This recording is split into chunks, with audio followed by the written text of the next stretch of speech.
Era un espacio inagotable, un laberinto de interminables pasos, y por muy lejos que fuera, por muy bien que llegase a conocer sus vecindarios y sus callezuelas, siempre le dejaba la sensación de estar perdido. Así escribió Paul Auster mientras exploraba las profundidades de aquel laberinto incesante. Por algo le dicen la ciudad gótica, la ciudad que nunca duerme, la capital del mundo. Con más de 8 millones de habitantes que hablan 800 idiomas diferentes, Nueva York no es solamente la ciudad más poblada de Estados Unidos, sino que también concentra la mayor diversidad lingüística de todo el planeta. Es una auténtica metrópolis de Babel, que reúne a un crisol de culturas misceláneas, arquitecturas monumentales, estrellas del arte en todos los géneros, y paisajes urbanos que son símbolos heterogéneos y casi incompatibles de la historia contemporánea. La Estatua de la Libertad, el Empire State, la Quinta Avenida, Frank Sinatra, los teatros de Broadway, Robert De Niro, Al Pacino, el puente de Brooklyn, Woody Allen, el Central Park, Taylor Swift, los Ramones, el Museo de Arte Contemporáneo, Edward Hopper, los rascacielos infinitos, la Trump Tower, los vestigios de las Torres Gemelas, el Times Square con sus gigantescas pantallas luminosas y la frenética Wall Street, donde los voraces corredores de bolsa determinan si la economía mundial tendrá un gran día o una tarde negra. Y es que Nueva York, amigos, es el centro financiero de Occidente. Reúne la mayor cantidad de multimillonarios en una misma urbe. Tiene más de 1000 magnates de los medios, de los bienes raíces, de la moda, de la tecnología y del más espurio socialismo corporativo. Michael Bloomberg,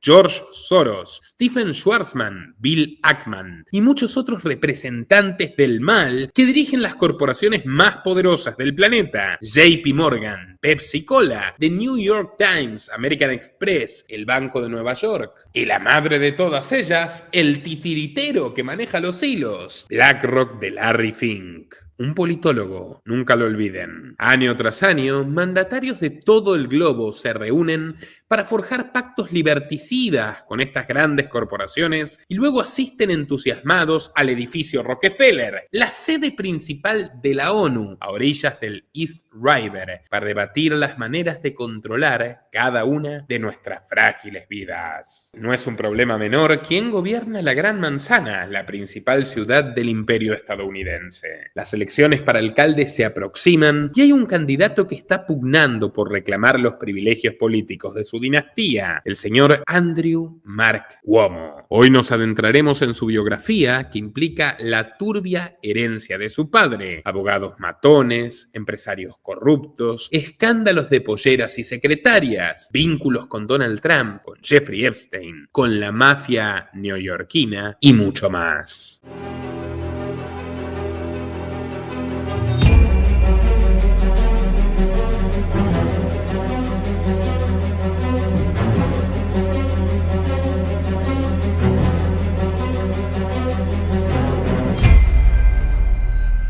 Dale clic al botón de suscribirse y no te olvides de activar la opción de recibir todas las notificaciones para no perderte de nada.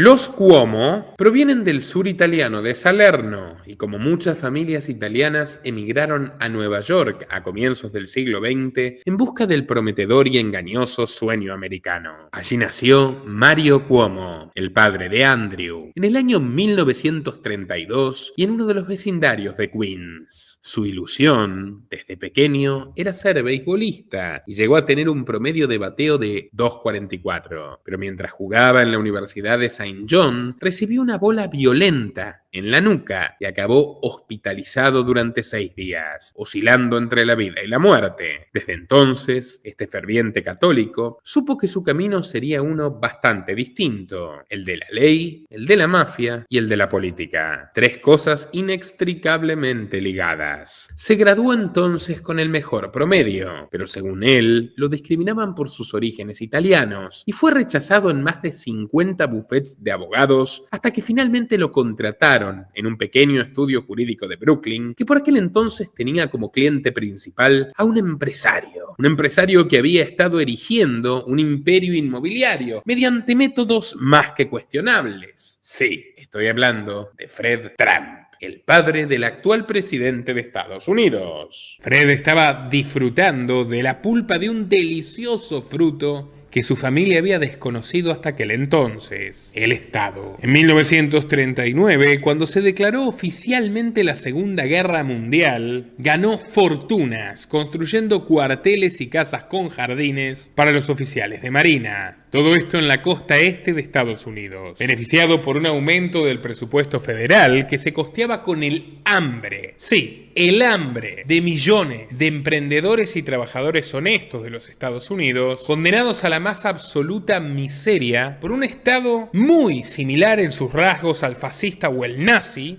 que incluso había llegado a arrebatarle sus joyas y su oro, una de las medidas más infames del autócrata Roosevelt. Todo con tal de financiar obra pública desmedida y privilegios para la clase política. Un robo, un saqueo masivo del cual mordían canallas de todas las calañas, incluyendo a Fred Trump, que en este punto de quiebre pasó de ser un emprendedor mayormente honesto, por más controversiales que fueran muchas de sus actitudes, a un auténtico parásito del gobierno. En este contexto surgió su proyecto más icónico, las Trump Village, unos edificios horrendos inspirados en la arquitectura soviética y pensados para trabajadores de clase media-baja de las zonas de Brooklyn y Queens. Se calcula que con la ayuda de la administración demócrata levantó en tiempo récord unas 27.000 viviendas. Esa velocidad desmedida, generalmente a costas de la calidad del producto, que se caía a pedazos nada más inaugurarse, le valieron el apodo de el Ford de la industria inmobiliaria. Y la comparación no fue del todo inocente. Ya era mundialmente célebre el antisemitismo de Henry Ford, que había sido condecorado por los nazis. De hecho, el magnate de los autos es el único estadounidense que aparece citado por nombre completo en Mein Kampf, la principal obra que escribió Adolf Hitler.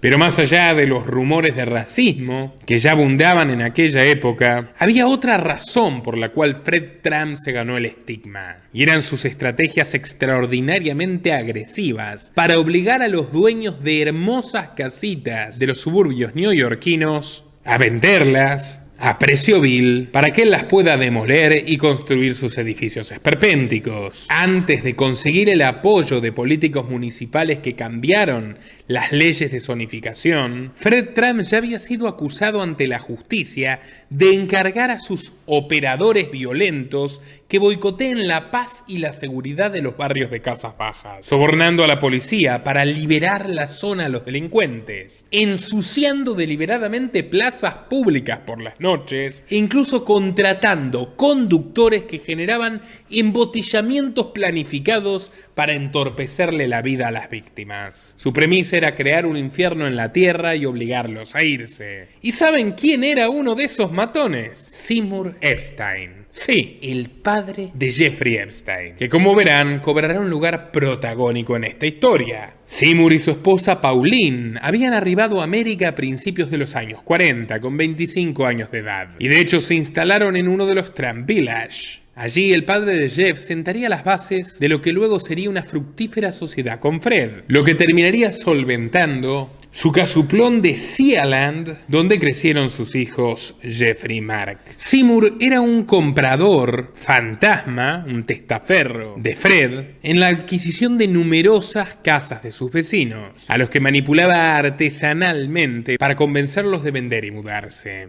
Usaba su carácter persuasivo, su cara de buen tipo, de vecino preocupado, les enumeraba y les refrescaba los muchísimos males que los matones de Fred Trump generaban en el vecindario, y luego les recomendaba a la inmobiliaria de los Trump para que se muden a sus condominios. El pack completo. Cuando ingresó Mario Cuomo, Charles lo puso a cargo de todos los asuntos de Fred Trump y compartía con él sus almuerzos de negocios en la sede de la inmobiliaria, donde se servían rutinariamente sándwiches de queso de extrema simpleza, pan, queso, pan, sin siquiera mayonesa, Con el tiempo, Fred empezó a introducirlo en su círculo social. Mario Cuomo era el encargado de proteger a Fred Trump con artificios legales y dejarlo impoluto ante la ley, y a cambio se llevaba su buena recompensa, para él claro, y para la familia también. Mario ya se había casado con Matilda Raffa, una humilde inmigrante de Sicilia con la que tuvo 5 hijos. Vivían en Hollywood, Queens. No Hollywood, Hollywood. Un vecindario de inmigrantes, un tanto humilde, donde los tiroteos solían ser parte habitual de sus noches. La casa de los Cuomo parecía pequeña. Un solo ventanal se reflejaba desde la calle, pero por dentro se ampliaba extensamente con una fachada elegante, una cocina amplia, una sala de televisión, varias habitaciones y un sótano con una mesa de billar y un bar diseñado con la moda de aquella época, poblado siempre de tragos muy costosos. Andrew, el segundo hermano, pasó gran parte de su infancia y su adolescencia en aquel sótano, robando botellas de la vinoteca, bebiendo cerveza con amigos o jugando a los gladiadores con su abuelo y su padre en el patio de atrás. Mario quería que fuera un hombre duro y ambicioso, y cada vez que entrenaban peleas, le exigía que no dejara de atacar, por más que el rival ya estuviera en el suelo. ¡Golpea, golpea, golpea! Mario era desafiante y difícil de complacer. Le cuestionaba cada una de sus opiniones y lo sometía siempre a una crítica brutal. Andrew desquitaba a su bronca, su impotencia y su rencor, golpeando a su vez, incluso con barrotes, incluso hasta generarle contusiones y fracturarle los dedos de sus manos a su hermano menor, Christopher, 13 años menor que él, quien luego se convertiría en un periodista de la CNN que directamente persiguió y ridiculizó a los antivacunas para luego convertirse en lo que sus compañeros consideran uno. Cuomo quería mostrar un carácter rudo y varonil. Le gustaban las armas, los autos, y en su adolescencia llegó a trabajar como asistente de mecánico en un taller del vecindario. ¿Recuerdan el videoclip de Uptown Girl? Así. Una vez le tocó reparar con un amigo el Fiat 128 de un tal Robert, un vecino joven que estaba saliendo con una chica que a él le gustaba. Cuentan que a las pocas horas que se lo devolvieron, Robert chocó su automóvil contra un poste de luz. Luego, al retroceder, rozó un Cadillac, maniobrando, derribó un buzón y regresó enfurecido al taller, gritando rabioso, acusando a los mecánicos de que no le habían reparado los frenos. Tuvo que aparecer Mario Cuomo para resolver el escándalo, con su autorizada voz de abogado de la mafia. Pero al regresar a su hogar, se manejó como un boxeador y le dio una paliza de antología a su retoño, señalando que el apellido Cuomo no se arruinaría por las torpezas de un hijo idiota. Andrew perdió 2 muelas y nunca podría escapar del mandamiento paterno. En 1973, Mario se cansó de ser un simple abogado de ampones y bandidos, que a menudo pasaba hasta 7 horas diarias en la cárcel, y comenzó a soñar con aparecer en las primeras planas de los periódicos. Fred Trump se había distanciado con él porque en una riña con el sindicato de albañiles, que era totalmente manejado por la mafia italoamericana, Mario Cuomo actuó en favor de sus paisanos. Y Donald, que en esa época estaba cansado de los constantes desafíos de su padre, convocó al hijo de otro importante ampón mafioso. El ampón se llamaba Seymour Epstein y su hijo díscolo Jeffrey. Donald y Jeffrey, Donald en aquel entonces, apadrinado por otro abogado de la mafia, Roy Cohn, hacía negocios hoteleros, y Jeffrey era banquero de inversión de Bear Stearns y vicetesorero del Congreso Judío Mundial, pusieron entre los dos $15 millones para una campaña que en aquella época fue furor. Llegaron a hacer obras de teatro en Broadway para promocionar a Cuomo, a Mario Cuomo, y Andrew perdió la virginidad a los 15 años, acostándose con actrices de segunda línea. Estaba en el paraíso. A menudo, Jeffrey Epstein lo cargaba en su coupé BMW roja y se lo llevaba de picnic al Central Park, con exalumnas de 16 o 17 añitos de la escuela femenina Dalton School, donde Jeffrey fue profesor de matemáticas. Recordemos que lo contrató, pese a que no tenía título secundario, Donald Barr, un pedagogo republicano progresista, padre de Bill Barr, el fiscal general de Trump, que se encargó de encubrir el suicidio de Jeffrey, un amigo inconveniente de todos. No se olviden, suicidio ocurrido en la cárcel de Nueva York. Pero bueno, volvamos a los años 70. Mario Cuomo fue elegido secretario de Estado de Nueva York y su rostro aparecía en marquesinas a lo largo y ancho de la ciudad, al punto que los bohemios neoyorquinos de izquierda decían: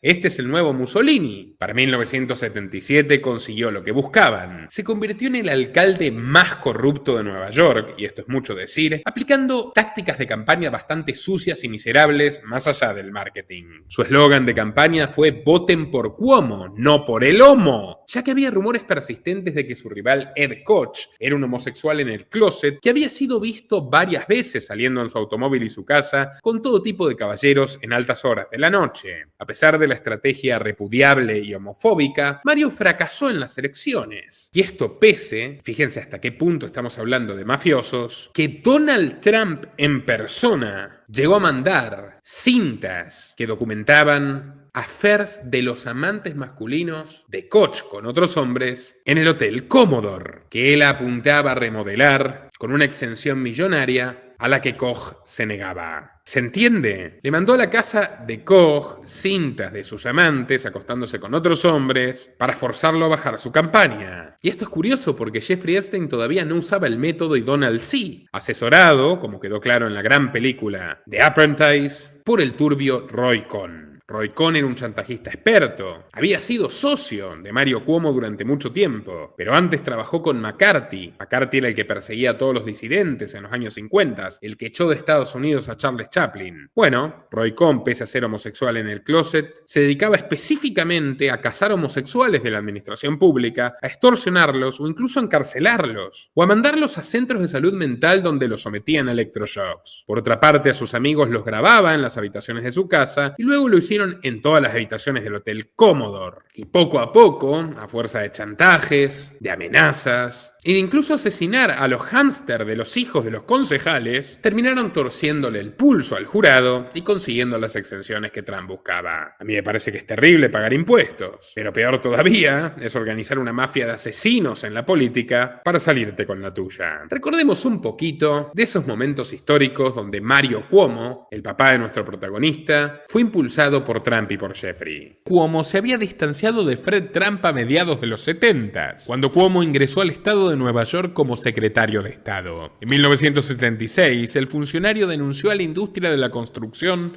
por falta de diversidad racial entre los obreros y mencionó públicamente a la inmobiliaria, para la cual había trabajado tanto tiempo, como uno de los principales culpables. Era el viejo fantasma de racismo que asolaba a Fred Trump. No obstante, la traición arraigaba en una interna del AMPA por la recolección de residuos. En aquellos años, según narra The Daily News, era muy común ver a Fred Trump almorzando en un restaurante italiano llamado Gargiulo con uno de los recaudadores de la familia Bonanno. Cuomo, su suegro Charles Raffa y su mejor amigo William Fugazi constituían la nueva camada de la familia criminal genovese, y ambas bandas, Bonanno y Genovese, estaban en guerra. Sea como fuere, aquella beligerancia sangrienta no disuadió a Donald Trump de enfrentarse por primera vez a su papá. Y en una maniobra coordinada con Jeffrey, que ya se destacaba como broker de acciones en Wall Street, consiguió financiar generosamente la segunda carrera de Cuomo, esta vez insertado como compañero de fórmula de Hugh Carey en 1978. Y tuvieron éxito. Trump y Epstein consiguieron colocarlo como vicegobernador del estado. Era el inicio de una relación de amores y odios con los Cuomo que persevera hasta el día de hoy. Pero tiempo al tiempo. El joven Andrew, que se creía un auténtico príncipe, por más que su padre nunca dejaba de golpearlo, había seguido los pasos del papá, como un acomplejado imitador que merecía el diván de Freud. Estudió Derecho al igual que Mario y salió último en la clase. También solía emular meticulosamente sus gestos mientras lo escuchaba dando discursos de campaña. Hay que reconocerle que era un buen orador, su padre. Andrew no. Pero le copiaba todo: piernas cruzadas, manos sobre las rodillas, saludos solemnes, sonrisas brillantes. Una noche oscura, de plena campaña, Jack Jack Newfield estaba llevando en su automóvil a Mario y a Matilda de regreso a su casona de Queens, y de repente se detuvieron en un semáforo en rojo en el célebre Queens Boulevard. No mires a la izquierda, le dijo Newfield, pero Mario cayó en la tentación y vio al propio Andrew arrancando carteles de sus rivales políticos y trepándose un poste de teléfono para pegar póster con la cara de su papá. Newfield creía que Mario se montaría en cólera, que le daría una típica paliza a Andrew, pero por el contrario, frenó el coche, se bajó, lo abrazó conmovido y le dijo: ahora sí, tú serás mi heredero. Mario aprovechó el fanatismo y para las elecciones de gobernador de Nueva York en 1982, colocó a Andrew como director de campaña. Con apenas 24 años y demorándose ya en el tercer año de la carrera de Derecho, Andrew era duro, arrogante, luchador, siempre estaba bronceado y tenía un constante ceño fruncido, listo para discutir. Solía intimidar a las personas que trabajaban para él, incluso siendo 15 o 20 años mayores, y él se encargó personalmente de remontar la mala imagen que tenía su papá. Obligaba a los voluntarios a sentarse en los asientos de la prensa para que los periodistas no puedan hacer preguntas, les daba libretas y bolígrafos y los animaba a reemplazar a los periodistas de medios como el New York Post o el Wall Street Journal o el New York Times, mientras los sobornaba con café y con bagels. Pero lo cierto es que esas elecciones con ruedas de campaña amañadas no estuvieron definidas por su talento, sino por la torpeza del rival. Aclaremos ante todo que Mario Cuomo, Donald Trump, Jeffrey Epstein, Andrew Cuomo, todos los citados, eran miembros del Partido Demócrata. El único republicano era Roy Cohn, que hace años se había retirado de la política. Para entonces Roy Cohn, por cierto, comenzaba a incubar el novedoso virus del SIDA. Y en una entrevista para Playboy, el mismo Ed Koch, o Koch, como lo llaman muchos americanos, cometió un error mucho más imperdonable que engañar a su esposa. Dijo que la ciudad neoyorquina de Albany no tenía buenos restaurantes chinos y cometió el sincericidio de admitir que no se imaginaba viviendo en el norte del estado. De la noche a la mañana perdió 40 puntos en las encuestas y Mario aprovechó su oportunidad. Cuomo había ganado las elecciones por el estado de Nueva York en 1982 y asumió en enero de 1983. Mismo año en que Trump adquirió el equipo de fútbol americano New Jersey Generals de la incipiente United States Football League. El magnate financiaría la construcción del estadio, pero pretendía que el Estado aportara terrenos, exenciones fiscales y otras ventajas. Claro, la alcaldía de Ed Koch no era una opción, y en su lugar se decantó por un pequeño bufete de abogados muy vinculado al flamante gobernador: Weiss, Blutrich, Falcon y Miller. Después de conocer a Lucille Falcón en una recaudación de fondos de Cuomo, Trump preguntó al funcionario del estado Bill Stern, director de la Urban Development Corporation, qué le parecía el fichaje. Stern, que temía que el gobierno de su jefe se plagara de lobistas, le dijo: no recomiendo bufetes de abogados, pero Lucille Falcón es una buena persona y una excelente abogada. Vamos, Falcón no solo era socia del bufete, sino que era la novia del hijo del gobernador de 25 años, Andrew Cuomo. Lucille Falcone era tan ruda y arrogante como su novio. Andrew era una presencia inquietante dentro de su oficina, en el piso 57 del World Trade Center. Era visto por sus colegas como un joven engreído, con un traje de 3 piezas, es decir, con chaleco, corbatas anchas de seda italiana o pañuelos, y una mata de pelo rizado que le encantaba modelar con un peinecillo. Solía recostarse durante horas en su sillón de cuero y daba las órdenes a los gritos. Al mismo tiempo era un maniático de la limpieza. Exigía currículums en pilas ordenadas, limpiaba con guantes permanentemente los muebles, le gritaba a las mucamas, afilaba personalmente los lápices hasta que parecieran agujas y mantenía el escritorio impecable. Con el tiempo empezó a hacerse conocido como el príncipe de las tinieblas, ya que le gustaba hacer el papel de policía malo para que Mario Cuomo se viera como el policía bueno. Andrew humillaba, insultaba y degradaba a los empleados de su padre y a veces incluso los despedía con amenazas y una gran sonrisa de placer. Vi a hombres adultos temblar de miedo al saber que Andrew iba a visitarlos, contó un funcionario de aquella época. Y no solo se limitaba a sus empleados. Cuando el reportero George Arst publicó una una noticia informando que el suegro del reluciente gobernador Mario Cuomo llegó más alto de lo que esperaban. Debía $90.000 en impuestos atrasados. Andrew lo llamó furioso y le lanzó una amenaza extorsiva. Golpeaste a un pobre inmigrante italiano de 70 años. La cloaca llega hasta tu escritorio. Mejor que la cierres o personalmente te sumergiré en la mierda hasta que la falta de oxígeno fría tu cerebro. No me digan que no era un poeta. A medida que iban pasando los meses, iba tomando cada vez más y más responsabilidades, interviniendo como si él mismo fuese el gobernador tiránico de Nueva York. Andaba a todas partes con un revólver Smith & Wesson en el sobaco. ¿Delegar qué? ¿Qué quieres que delegue? Yo soy todo, le respondió una vez, megalómano, a un cronista del New York Post que le preguntó sobre sus funcionarios. Mira, fui elegido para gobernar, no para dejar que otros gobernaran, soltó Andrew.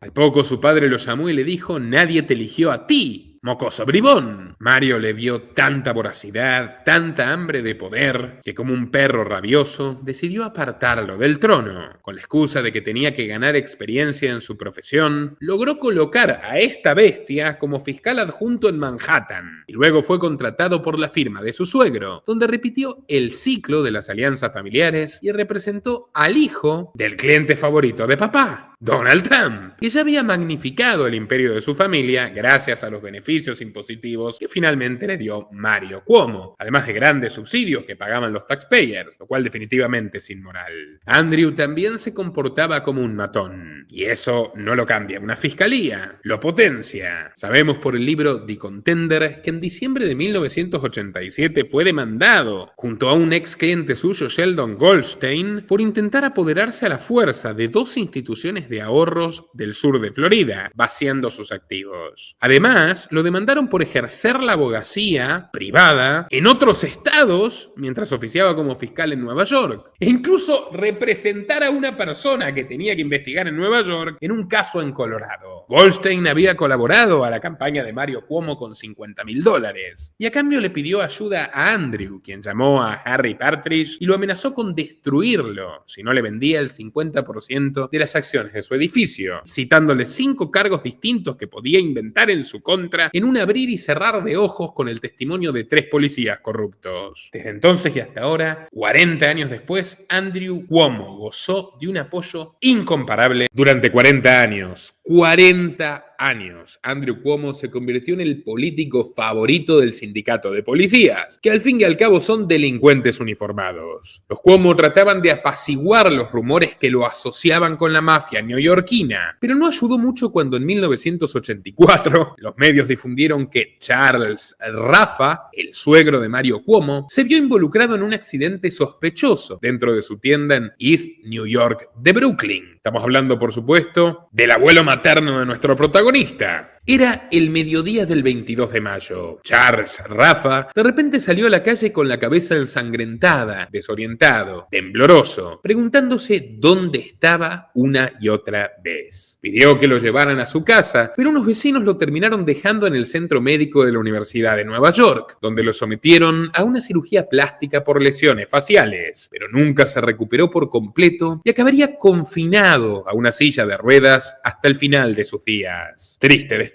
Oficiales del departamento de policía lo interrogaron al menos en 7 ocasiones y el señor Raffa fue dejando respuestas cada vez más confusas y contradictorias. Contó en sus brumosas declaraciones que fue agredido brutalmente por un varón caucásico a eso de las 9 de la mañana. Luego declaró que en realidad eran 2 pandilleros latinos y después dijo que en realidad eran 3 afroamericanos. A los detectives les llamó la atención que Charles les contara que lo golpearon en la sala de su tienda porque también encontraron un charco de sangre en el sótano. El misterio se fue profundizando cuando un testigo declaró que durante las horas de aquella violenta mañana había visto con sus ojos a un extraño sentado en el coche de Raffa. Los forenses revisaron el interior del vehículo, Ford Mustang, 4 días después, buscando huellas dactilares, pero no encontraron absolutamente nada. Y claro, era difícil encontrar algo cuando el New York Times reveló en un artículo que apenas horas después después del ataque, Sebastián Pipitone, el guardaespaldas del gobernador Cuomo, había sido visto sacando el coche de Rafa de la comisaría para llevarlo a lavar y eliminar cualquier rastro de evidencia. Interrogado y contra las cuerdas, Pipitone confesó que luego recogió los objetos personales de Rafa y los dejó directamente en la casa de Mario y Matilda Cuomo. El guardaespaldas no sabía o no quería decir por qué su jefe, el gobernador de Nueva York, el padre de nuestro hombre, el hombre que allí pusieron Trump y Epstein, le había encargado aquella tarea ilegal. Sin embargo, el gobernador quedó señalado más que nunca. Poco después, unos periodistas aprovecharon una conferencia en la Biblioteca Pública de Brooklyn para preguntarle sobre el caso de su suegro, mientras la mafia acechaba la ciudad. En vez de ofrecer explicaciones, Mario Cuomo le exigió furioso a la prensa que deje de usar la palabra mafia para hablar sobre asesinatos organizados. Dijo que era una estigmatización contra los italianos, que según él era tan racista como la palabra con N que se utiliza sobre los afroamericanos. Cuomo le echó la culpa a las películas del Padrino por asociar a los italoamericanos con el crimen organizado, olvidando primero su propia historia, pero también olvidando que la propia novela del Padrino había inspirado su trama en el comportamiento de capos italianos de carne y hueso que emigraron a Nueva York para liderar mafias poderosas: Frank Costello, Vito Genovese, Joe Profaggi, Carlos Gambino, Lucky Luciano. Con Costello, Genovese y Gambino, Mario Cuomo trabajó personalmente. Hay que tener la cara de piedra. En realidad, todo esto había sido una argucia del gobernador para distraer con semántica y evadir las auténticas respuestas que debía ofrecer. Pero esta vez fue el New York Post quien terminó deschavándolo, cuando en octubre de 1987 descubrió que Mario Cuomo había sido copropietario de la empresa de hormigón Grand Prix Stressed junto con Vincent DeLilio, un asociado de los Colombo, una de las 5 famosas familias criminales de Nueva York, 3 de las cuales Cuomo había patrocinado en tribunales durante los 70, en tanto que las 5 trabajaban con Roy Cohn. Estas 5 familias seguían manejando hasta entrada la década del 80 los juegos de azar de Nueva York, las extorsiones, el contrabando de cocaína y de heroína, el secuestro de autos, la pornografía, el sicariato y todo tipo de fraudes. DeLilio acabó siendo condenado en un tribunal federal por suministrar tuberías de hormigón de baja calidad para un proyecto de alcantarillado que provocó múltiples accidentes fatales en el suroeste de Nueva York. Se hundían las calles. Literalmente Nueva York se estaba desplomando sobre sus propios cimientos. Pero allí no terminó el lodazal, porque en 1987 una investigación federal reveló un sofisticado sistema de sobornos y extorsiones entre sindicalistas mafiosos y funcionarios de la Comisión de Viviendas. Al menos $30.000 habían ido a parar a la campaña de Mario Cuomo. El escándalo terminó con más de 70 condenas que involucraron a varios empleados de la administración neoyorquina. Viendo los preocupantes peligros que rodeaban a su familia, Andrew, nuestro protagonista, le aconsejó a su papá que se defendiera dando la cara y recurrieron al prestigioso periodista policial Nicolás Pileggi, quien recibió una buena suma de dinero a cambio de dilapidar su prestigio, brindando una entrevista llena de complicidad al gobernador de Nueva York. Se habla de que incluso le habrían pagado $85.000 en efectivo. Mario afirmó no tener conocimiento alguno del origen ilícito de ese dinero y dijo que nunca representó a los mafiosos. Me pidieron miles de veces que presentara apelaciones para ellos distintos criminales, pero nunca acepté ninguna. 47 expedientes de acceso público lo desmentían. 47. Pero los sobres de efectivo llegaron a las redacciones más prestigiosas y hasta el New York Times decidió no publicar la noticia durante los próximos 2 años. Pileggi no era cualquier periodista, era el autor de Wise Guy, un libro de investigación que relata la vida de Henry Hill, un socio estadounidense de la familia criminal Lucchesi que acabó trabajando como informante del FBI. El libro fue muy bueno, a tal punto que un tal Martin Scorsese contrató a Pileggi para escribir un guión que acabó convirtiéndose en Goodfellas. Buenos muchachos, la película con Robert De Niro, Joe Pesci y Ray Liotta. En una ocasión, Lucchesi le dijo a De Niro, que lo visitó personalmente para entender más sobre la trama, que si quería imitar correctamente los ademanes, se fije en Cuomo. El viejo para entonces estaba internado en una clínica por un problema respiratorio, pero tras un par de llamadas, acordaron que conviva con su hijo, Andrew, el heredero, durante 4 noches en un motel de Nueva Jersey, cosa que Andrew hizo encantado por mero cholulismo. Y eso que De Niro ya había protagonizado otros personajes de la AMPA italiana con anterioridad, pero en sus propias palabras, Goodfellas es su película de mafioso favorita. Pero volvamos un poquito al pasado. De poco le sirvió al viejo Cuomo, cuando todavía era gobernador, la defensa de Pileggi. Las sombras de la mafia seguían recayendo sobre él, a tal punto que decidió bajarse de su candidatura presidencial para las elecciones de 1992, mientras otros candidatos lo criticaban por lo bajo. ¿Recuerdan a Jennifer Flowers, la cantante de un club nocturno, quien reveló haber tenido una larga aventura de 12 años con el gobernador de Arkansas? ¿A qué gobernador de Arkansas me refiero? A otro demócrata que casualmente apoyaron en dupla, muy generosamente, Donald Trump primero y Jeffrey Epstein después, Bill Clinton. Bueno, entre las llamadas que Jennifer Flowers grabó, hay una en la que Clinton acusa a Cuomo de actuar como un mafioso. Trump fue uno de los 10 principales donantes neoyorquinos de la campaña presidencial de Clinton de 1992 y me cansé de contarles que él fue quien le presentó a Jeffrey Epstein. Bueno, también fue Trump el que ofició como mediador entre el candidato presidencial demócrata y el siniestro gobernador neoyorquino. Pero la disputa entre los dos políticos era muy profunda, porque después de que Bill gane las primarias demócratas, Cuomo rechazó la oferta que le trasladó Donald Trump, que era colocarlo como candidato a vicepresidente. La siguiente oferta de Bill Clinton, que estaba desesperado por el apoyo de los demócratas neoyorquinos, fue hacerlo juez de la Corte Suprema. ¿Oyeron bien? Juez de la Corte Suprema. A este mafioso abogado de la mafia que terminó siendo más mafioso que todos sus clientes. Pero en determinado momento Clinton se cansó y acudió a sus propios contactos en la CIA, que lo habían utilizado para traficar armas y drogas durante el escándalo Irán-Contra, y obtuvo información muy comprometedora sobre el gusto de Cuomo padre, tomen nota, por los jóvenes mancebos. Sí, parece que este machote italiano era bisexual en el closet. Expuesto ante semejante extorsión, Mario tuvo que guardar silencio. Pero lo más curioso de todo es que siempre conservó una pátina de oscura sospecha de que fue el propio Andrew quien hizo el trabajo sucio durante la transición de Clinton, entregando informes para la agencia, para la CIA, a cambio de una paga irrisoria y de que lo apoyen para suceder a su propio padre, que desde entonces lo miró con mucho recelo.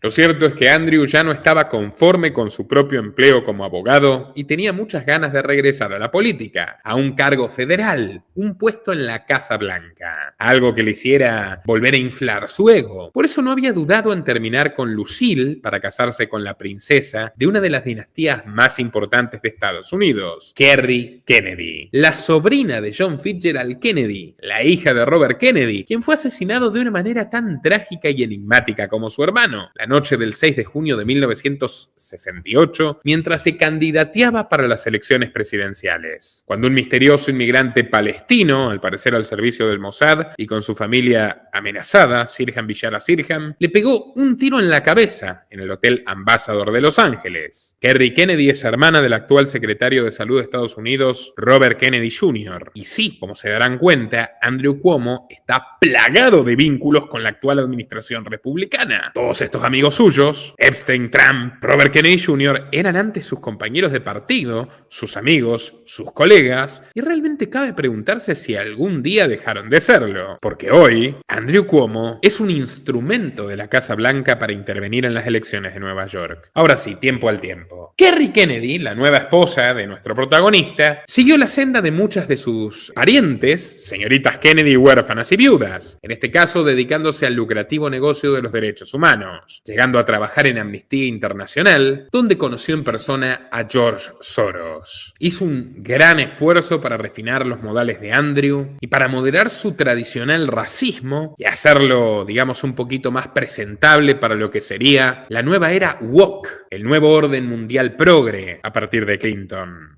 Pero nunca pudo lograrlo del todo, ya lo verán. De todas formas, la señorita Kennedy sentía que por su sangre corría la pulsión del poder y vio potencial especial en Andrew, un abogado engreído que heredaba las ambiciones desmedidas de su padre, que lo había traicionado y demostraba sangre fría para escalar, y que tenía excelentes contactos a lo largo y ancho de la Gran Manzana, bastante más cloacales que los de Kennedy, que podía hablar con Soros o con Henry Kissinger. Así que hacían una dupla perfecta. Durante la boda apareció en una pantalla gigantesca el magnate inmobiliario Donald Trump, quien justo estaba transitando su tóxico divorcio con Ivana, que de todas formas, como siempre, gran genio de la publicidad, Donald utilizó a su favor. Asqueado de los matrimonios, Trump le dejó un consejo sutil a Cuomo para que no se dejara arruinar por las mujeres. Hagas lo que hagas, Andrew, nunca, jamás te metas con tonterías. Pero el que se metió en tonterías era su padre Mario, el mismo que había dicho que la mafia no era una organización criminal. Decidió hacer una gira por Italia en noviembre de 1992 y estuvo a esto de conocer la muerte. El mafioso siciliano Maurizio Avola, que asesinó a más de 80 periodistas, abogados, políticos y colegas italianos, confesó que la Cosa Nostra había planificado acabar con el gobernador de Nueva York. La idea era emboscarlo con fusiles de asalto y con explosivos en la plaza principal de Messina, Sicilia, mientras daba su paseo. Todo esto era parte de una afrenta entre la rama estadounidense y la rama siciliana de la Cosa Nostra. Pero Cuomo llegó unos días más tarde y decidió cambiar su itinerario, viajando a Roma con numerosos guardaespaldas y un vehículo blindado. Probablemente fue Andrew quien mostró un poquito de piedad y, advertido por la CIA, le sugirió que lo haga. Pero al día de hoy sigue siendo una incógnita la razón de por qué específicamente habrían querido matarlo a él, un personaje de semejante visibilidad. Al poco tiempo, la ley Rico terminaría desintegrando a la mafia italoamericana, y ese periodo está muy bien retratado por la maravillosa serie Los Soprano. Lo cierto es que la imagen de Mario Cuomo se estaba desdibujando. En 1994 se postuló muy malherido para su cuarto mandato. Trump y Epstein ya no lo financiaban, los republicanos lo atacaban por la ruinosa economía del Estado y porque se oponía a la pena de muerte de Arthur Shawcross, un neoyorquino que había sido encarcelado por matar a una niña, liberado tras cumplir con terapias psicológicas y luego perseguido de nuevo por desmembrar a otras 10 mujeres. Bueno, Shawcross era sobrino político de uno de los clientes de Cuomo, y Cuomo insistió que porque era un católico ferviente se oponía a la pena capital. Coronó esa desastrosa campaña cuando apareció en una suerte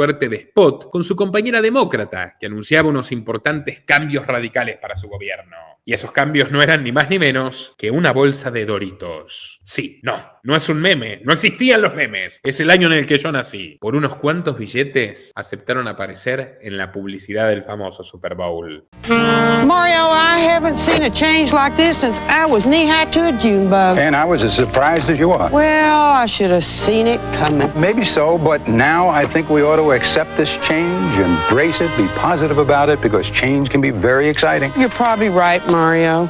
I guess I'll get used to Doritos' new bag. There you go. This year's big change is Doritos. More flavor, new shape, new bag. Too bad about the Cowboys, Ann. They always won when I was governor. Mientras Mario perdía horrendamente contra George Pataki y su carrera llegaba a su fin, Andrew ascendía como un cohete propulsado por el peor enemigo de su padre, Bill Clinton, quien lo colocó como subsecretario de Viviendas y de Planificación para la ciudad de Nueva York, que por entonces ya se hallaba bajo el imperio inmobiliario de Donald Trump, varias veces rescatado de la quiebra gracias a los Rothschild. ¿Por qué? Les he contado muchas veces esta historia, pero puede que usted nunca me haya visto, esta sea la primera vez que visita este canal, por tanto suscríbase y active la opción de recibir todas las notificaciones. Resulta que la secretaria de Epstein, una muy agraciada rubia americana llamada Lynn Forrester, era una buena amiga de Trump. Trump se la presentó primero a Clinton. Clinton probó sus servicios y le gustaron tanto que se la ofreció al principal banquero de Inglaterra, Sir Evelyn de Rothschild, que la tomó como tercera esposa. La segunda murió en el Vaticano en circunstancias muy misteriosas. Y entonces, Lynn Forrester, la secretaria del proxeneta Epstein, se convirtió en la matriarca de la dinastía Rothschild, quien hoy capitanea los bancos más importantes de Inglaterra y el grupo Pearsons, que edita el Financial Times y la revista The Economist. Todo gracias a Trump, que fue recompensado con enormes rescates que un gerente de la casa Rothschild, Wilbur Ross, realizó a su imperio de casinos, que comenzaron a utilizarse para lavar dinero del tráfico de armas y drogas. Y Wilbur Ross fue premiado con un cargo en el gabinete federal de Trump durante su primer mandato, secretario de Comercio, si no recuerdo mal. El propio Donald relata en su libro Cómo hacerse rico, que llamó por teléfono a Cuomo como padre para que le transmitiera a su hijo una petición. Según él, un favor perfectamente legal y apropiado. No quiso decir que lo que estaba pidiendo era en realidad que rebaje los impuestos de sus propiedades, puesto que llovía sobre mojado y Andrew también había promovido una insultante suba de impuestos federales que ahuyentaron a cientos de inversores de Nueva York. Con una frialdad maquiavélica, Cuomo padre se negó, diciéndole a Donald que rara vez llamaba al secretario para asuntos de negocios. ¿Secretario, Mario? ¿En serio? No es el secretario, es tu hijo. Jugó al golf conmigo hace algunos meses, derramó vino en mi boda. ¿Acaso te olvidas de eso? Ante un nuevo rechazo, Trump se volvió loco y empezó a gritarle: ¡Hijo de p***! Durante años te he ayudado y nunca te he pedido nada. Y cuando por fin necesito algo no estás para mí. Puedes irte al infierno, maldito perdedor. Jamás perdonaría aquel desplante. Ahora cada vez que veo a Mario en una cena me niego a saludarle, a hablar con él o incluso a mirarle, afirmó en su libro. Poco le importaba a Andrew el respaldo de Donald Trump. Clinton lo promovió como secretario de Vivienda y Desarrollo Urbano de todo Estados Unidos, a pesar de que este sujeto no tenía ni la más pálida idea sobre arquitectura y urbanismo. De hecho, a diferencia de casi todos los italianos, Andrew Cuomo tiene bastante mal gusto. Usaba corbata verde con camisa rosa y cosas por el estilo. De hecho, solo él veía ese cargo como un trampolín, una catapulta que lo lanzara hacia las altas esferas. Estaba obsesionado con lo superficial, la imagen de su propio departamento. Las relaciones públicas son lo importante para mí, les repetía a sus empleados de confianza. El 80% de la batalla está en las comunicaciones. Era un auténtico animal político, una suerte de lobo de Wall Street que buscaba pisar a todo aquel que no le agradase. Su inspectora principal, Susan Gaffney, testificó ante un comité que Cuomo le había acusado falsamente de racismo y malversación de fondos para poder sacarla de su puesto e incorporar a un amante. También presionó a prestamistas patrocinados por el gobierno para que compraran créditos hipotecarios a propietarios humildes. Y con eso Andrew obtuvo el orgullo de convertirse en uno de los pioneros de las hipotecas basura subprime que causaron la crisis financiera mundial del 2008, dejando a millones de personas sin trabajo ni hogar. Andrew maquinó una bomba de tiempo populista y nadie todavía lo sabía. Por eso en enero del año 2001 lo recibieron con los brazos abiertos en la Gran Manzana y se entusiasmaron al oír que buscaba heredar el trono que papá había ocupado durante tanto tiempo. Al principio recibió un buen puntaje en las encuestas como gobernador y recibió la financiación generosísima de varios magnates neoyorquinos. Trump le otorgó $65,000 en blanco y se dice que 10 millones por debajo de la mesa. Habló en sus mítines de campaña incluso. Mario Cuomo desde las sombras enterró la enemistad con su hijo y agradecido porque sentía que le salvó la vida en aquel viaje a Italia, le donó $200,000. Y parecía que su príncipe de las tinieblas estaba a punto de convertirse en rey. Pero entonces Andrew cometió el error de hablar. Aún se respiraban las cenizas del 11 de septiembre. Aún los medios recreaban con angustia las filmaciones trágicas de las Torres Gemelas deshaciéndose. Aún la Casa Blanca de Bush discutía cómo invadir Irak y cómo controlar, entre comillas, la seguridad de la nación.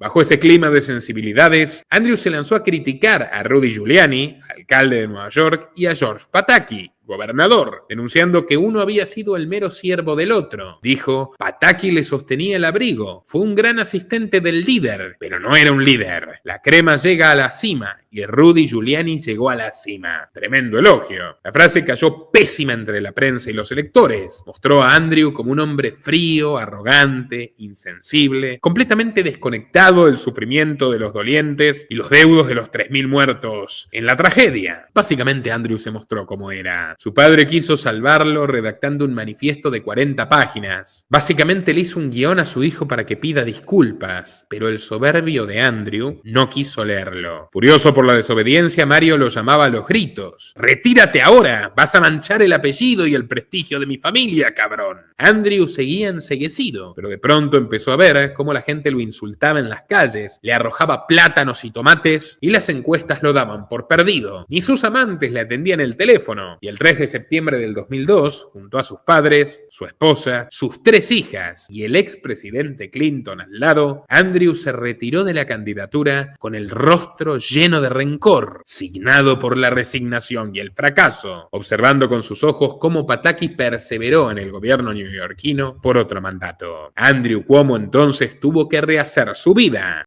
Y entonces, amigos, que espero ya hayan dejado su like a este video porque lo vale, retomamos en que Andrew Cuomo tuvo que rehacer su vida. Se separó de Kerry Kennedy, se fue a vivir con una chef de la televisión y comenzó a trabajar en negocios turbios como promotor inmobiliario. Además, esto es gracioso, se hizo adicto a las aceitunas. Bueno, en su rol en el real estate recibió unos misteriosos $800.000 para financiar su campaña como fiscal de Estado para el año 2006. Su éxito coincidió con la llegada de un tal Eliot Spitzer, el nuevo gobernador neoyorquino, un abogado intachable, pero desconocido por el gran público hasta entonces, y que lo llamaban en el entorno especializado el sheriff de Wall Street, por ser un cazador incansable de corrupciones financieras. Pero también cazaba en otros lugares, porque pocos meses después de comenzar su mandato, se descubrió que había sido uno de los principales clientes del Club de los Emperadores VIP. Gastó más de $80.000 de los contribuyentes neoyorquinos en prostitutas de lujo y hoteles de 5 estrellas de Nueva York y Washington, D.C. Spitzer se vio obligado a renunciar.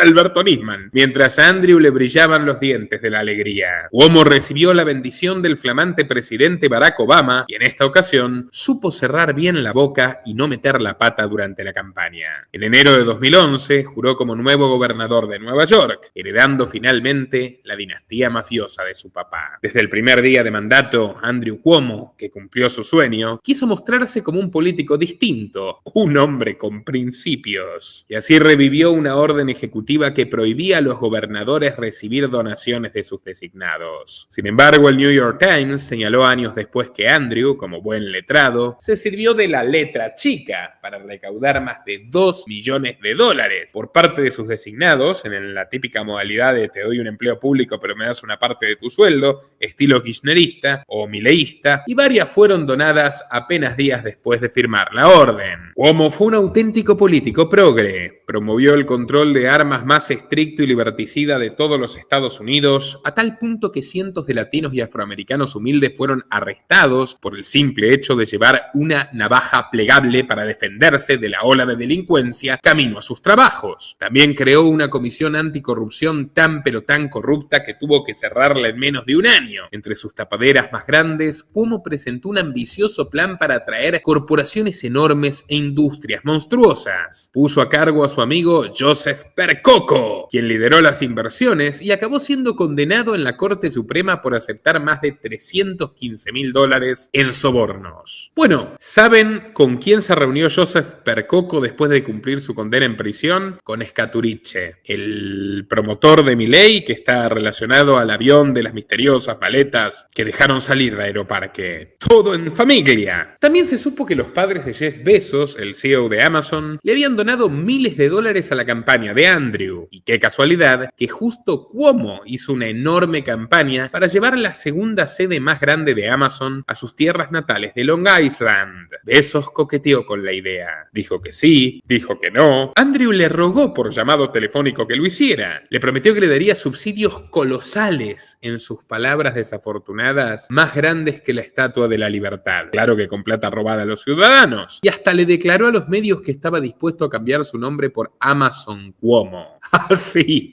se prostituye el zurdo Cuomo ante los magnates tecnológicos. Bezos acabó rechazando la propuesta con todo el desprecio que puede proferirle el tercer hombre más rico del mundo a este infame ampón. Ese despecho humillante acabó lastimando sus intenciones de ser candidato presidencial y lo terminó de arruinar en agosto de 2018 utilizando nuevamente palabras inoportunas. Frente a un auditorio de lectores y periodistas que extrañaban a su padre Mario, Andrew quiso atacar a su viejo socio y amigo de toda la vida, el mismísimo presidente Trump, invirtiendo su famoso eslogan. Dijo Cuomo: no haremos que América vuelva a ser grande. Nunca fue tan grande. Todos los nacionalistas yanquis en contra suyo al día siguiente. And look, the simple point is all this comes down to this. We're not going to make America great again It was never that great.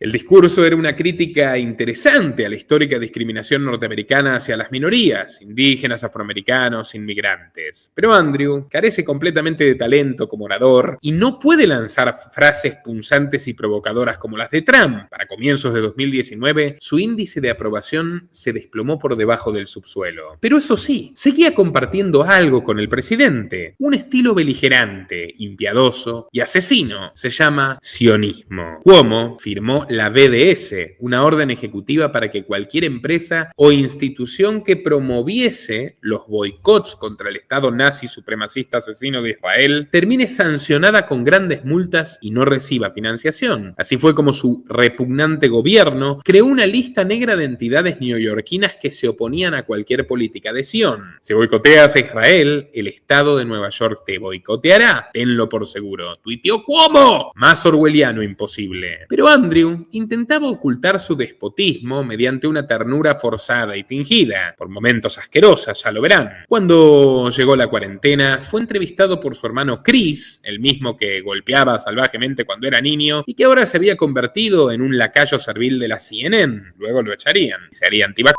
Pero bueno, cuando Chris le preguntó a Andrew cómo mantenía un tono tan humano en medio de la incertidumbre, Andrew respondió con ironía: siempre he sido un tipo blando, hermano. Soy el gobernador del amor. Soy un tipo tranquilo y relajado. Simplemente digo, déjalo ir, déjate llevar. No puedes controlar nada, así que ni lo intentes. De repente se convirtió en un héroe en el lío. En sus talk shows, Stephen Colbert o Ellen DeGeneres se hacían llamar Cuomo Lovers. Robert De Niro declaró que le gustaría interpretar a Andrew en alguna película. El viejo amigo Andrew. Cuomo llegó a publicar un libro pedante donde autopromocionaba su desempeño y lo tituló Crisis estadounidense, lecciones de liderazgo durante la pandemia. Pero detrás de tanta propaganda mussoliniana había un sistema perverso. La Comisión de Ética Pública descubrió que Cuomo había utilizado ni más ni menos que $5.100.000 para contratar escritores, editores y publicistas que lo ayudaran a redactar su asqueroso libro y promocionarlo. Un informe de la Fiscalía General reveló también que el Departamento de Salud había alterado los números de los decesos en las residencias de ancianos de Nueva York. Todo era mentira. Y ese era solo el comienzo, porque comenzó a saberse que el gobernador del amor era en realidad el gobernador del acoso. En diciembre de 2020, su exsecretaria Lindsay Boylani lanzó una serie de tweets escandalosos donde afirmaba que el gobernador la forzaba a darle besos, le proponía juegos sexuales en la oficina y le lanzaba frases desagradables como si fuera un perro te intentaría montar. Una caja de Pandora enorme se había destapado. La asesora de política sanitaria Charlotte Bennett declaró semanas después que Cuomo también la citaba a reuniones individuales y le pedía que vaya con vestidos escotados. Le decía que se sentía solo y que ella tenía una edad perfecta para él. Anna Ruch, asistente de Barack Obama, contó que en una boda Andrew le puso la mano sobre las nalgas y le preguntó si quería ser besada por el gobernador de Nueva York. Cuomo ni siquiera le temía a la policía. Exigió contratar a una oficial de la ley que había observado para que fuese su guardaespaldas y se aprovechaba de ella manoseándola y preguntándole si ella tenía ganas de esposarlo y sugiriéndole que vuelva a ponerse algún viejo uniforme ajustado y hagan el amor en su propia oficina. Declaraciones similares fueron cayendo como una catarata de escándalo. Anna Liz, Karen Hinton, Jessica Backerman, Valerie Bauman confirmaron que el ambiente laboral machista de Cuomo era propio de un rey lujurioso, de un proxeneta de la política, de un amigo de Jeffrey y de Trump. Un asistente confesó que en aquella oficina Andrew le confesó que se sentía como un toro rabioso, rodeado de vacas hermosas. Incluso algunos medios reportaron que su ex, Kerry Kennedy, le había confesado a algunos amigos que vivió situaciones muy violentas en sus últimos meses de matrimonio, en los que debía encerrarse en el baño para protegerse de la furia incontenible de su marido. Al principio, Cuomo negó las acusaciones y dijo que él tenía una forma especial de saludar con los besos, especialmente a las señoritas. You can go find hundreds of pictures of me kissing people. men, women. It is my usual and customary way of greeting. Pero no pudo combatir contra su propio juego de burocracias y de leyes. El informe de la fiscal general concluyó que había acosado sexualmente a 11 mujeres con manoseos, besos forzados y comentarios sexuales reiterativos. Le reprocharon además haber gastado más de $61 millones de los contribuyentes para realizar semejante investigación. La suerte de Cuomo ya estaba echada. Hasta el hipócrita presidente Joe Biden, que tenía su propio historial de acoso, incluyendo la violación de su secretaria Tara Reid, hoy asilada en Rusia, le exigió a Cuomo que renunciase. El 10 de agosto de 2021, Andrew se presentó ante las cámaras y nuevamente utilizó las palabras menos indicadas. Anunció su renuncia hablando sobre el amor. New York tough means New York loving. And I love New York. And I love you. And everything I have ever done has been motivated by that love. And I would never want to be unhelpful in any way. And I think that given the circumstances, the best way I can help now is if I step aside and let government get back to governing.